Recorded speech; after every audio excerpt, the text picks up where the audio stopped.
Bismillahirrahmanirrahim. Assalamualaikum warahmatullahi wabarakatuh.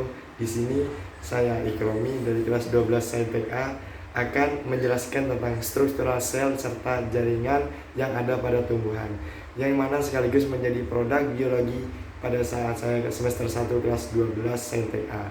Di mana keberlanjutannya simak video ini dengan baik. Sel merupakan unit organisasi terkecil yang menjadi dasar kehidupan dalam arti biologis.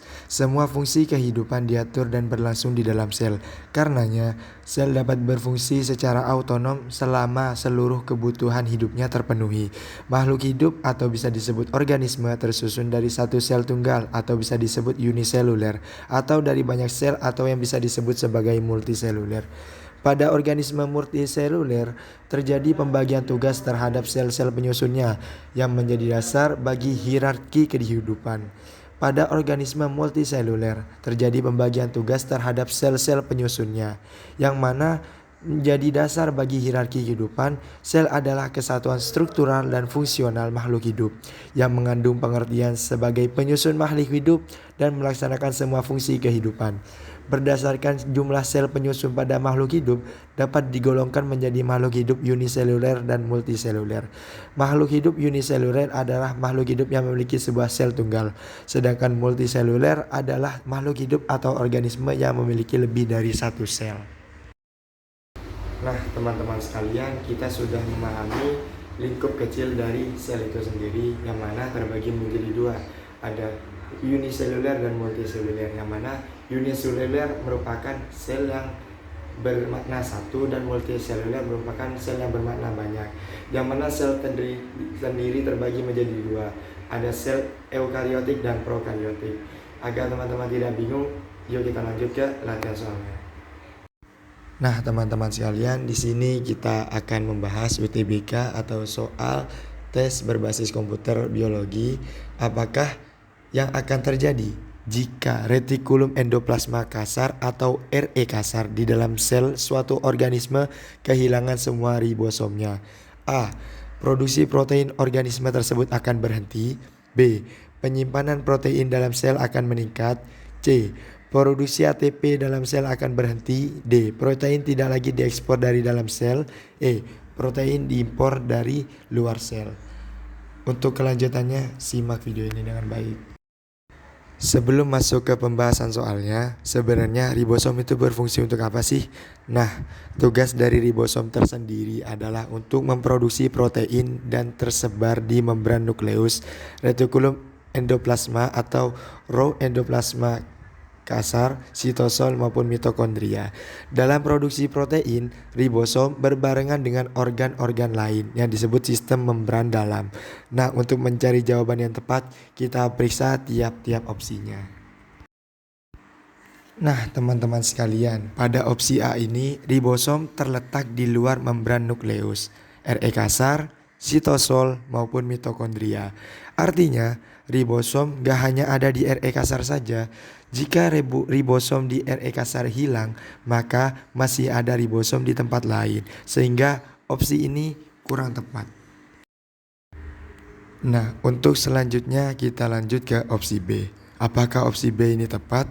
Maka pendapatnya opsi ini juga kurang tepat, karena sintesis protein terjadi pada tempat-tempat di mana terdapat ribosom, sehingga total protein yang dihasilkan suatu sel adalah jumlah dari protein yang dihasilkan oleh ribosom yang ada di ribosomnya.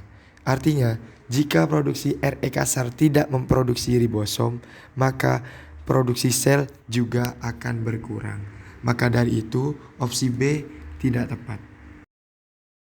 Lanjut ke opsi selanjutnya, yakni opsi C. Opsi C ini juga jelas salah dikarenakan ATP tidak berkaitan dengan RE, melainkan dengan mitokondria, atau yang biasa dijuluki oleh sesama biolog adalah the power of House. Oke, kita lanjut ke opsi selanjutnya, yakni opsi D. Opsi ini benar karena ekspor protein merupakan pengiriman protein dari dalam sel keluar sel atau membran plasma. Pengiriman tersendiri protein ini dari hasil pembacaan DNA yang hasilnya protein pada RE atau raw endoplasma dan kemudian dikirim kembali ke badan Golgi, baru ke membran plasma. Maka di itu jika pada RE atau rong endoplasma tidak ada ribosom, maka protein tidak dapat diekspor.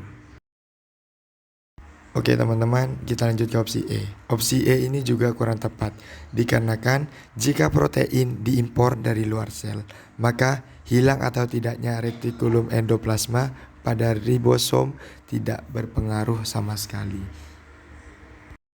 Oke teman-teman sekalian, jadi kita sudah selesai yang mana pembahasan soal serta pemahaman secara lingkup kecil sel itu sendiri. Jadi kita akan lanjut ke bab setelah sel, yakni jaringan, yang mana jaringan merupakan kumpulan dari beberapa sel, yang mana setelah ini kita akan membahasnya secara lingkup kecil dan pembahasan persoalannya. Simak video ini. Nah, di sini teman-teman kita akan membahas jaringan pada tumbuhan, yang mana pengertiannya adalah kumpulan sel-sel yang memiliki bentuk, fungsi, asal, dan struktur yang sama, serta membentuk organ tumbuhan. Jaringan tumbuhan berfungsi untuk pertumbuhan tumbuhan. Jaringan tumbuhan dapat dibedakan berdasarkan tipe sel penyusunnya, yaitu jaringan sederhana dan jaringan kompleks, yang mana jaringan sederhana dan jaringan kompleks memiliki pengertian tersendiri. Di antaranya, jaringan sederhana merupakan jaringan yang dibentuk oleh satu jenis sel, seperti jaringan kolenkim, parenkim, dan sklerenkim. Namun beda halnya dengan jaringan kompleks. Jaringan ini merupakan jaringan yang dibentuk oleh lebih dari satu jenis sel, seperti jaringan xilem, floem, dan epidermis, yang mana jaringan ini adalah jaringan yang umum kita dengar, entah itu dalam internet maupun buku-buku biologi lainnya. Jaringan tumbuhan juga dapat dibedakan berdasarkan fungsinya, yaitu jaringan meristem dan jaringan permanen, yang mana memiliki pengertian tersendiri antara keduanya. Yang mana jaringan meristem memiliki pengertian jaringan yang berisi sel-sel yang terus-menerus membelah. Beda halnya dengan jaringan permanen, yang mana jaringan yang terbentuk dari hasil pembelahan sel-sel jaringan meristem. Oke teman-teman, di sini kita sudah mempelajari tentang jaringan secara lingkup kecil menurut rangkuman dari saya sendiri.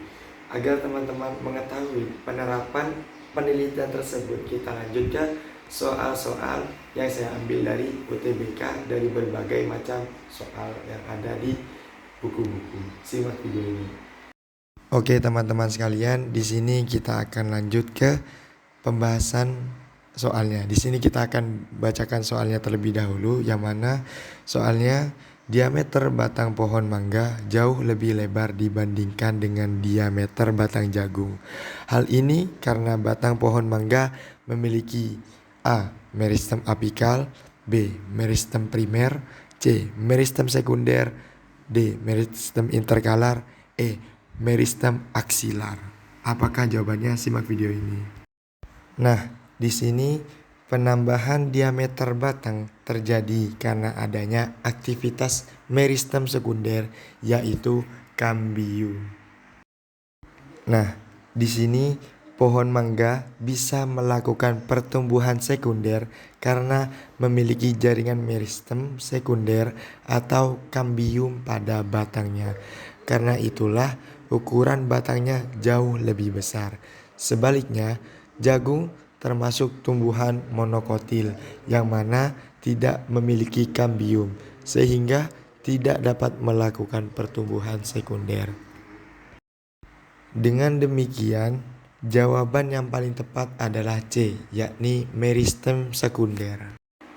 Nah, teman-teman sekalian, di sini kita sudah menyelesaikan dua pembahasan, yang mana yang pertama yakni sel, yang mana terdiri dari pembahasan sel dalam lingkup kecil serta pembahasan soalnya sekaligus pemateriannya dengan baik. Dan yang kedua yakni jaringan, yang mana tadi saya menjelaskan tentang lingkup kecil dari jaringan itu sendiri serta pembahasan soalnya. Nah, di sini kita harus mengetahui dua unsur utama dalam biologi. Yang pertama sel yang merupakan partikel terkecil makhluk hidup secara biologis, dan kedua yakni jaringan, yang mana jaringan terdiri dari susunan beberapa sel. Ya, mungkin itu cukup dari saya, kurang lebihnya mohon maaf. Saya Ikromi dari kelas 12 Saintek A mengakhiri. Wassalamualaikum warahmatullahi wabarakatuh.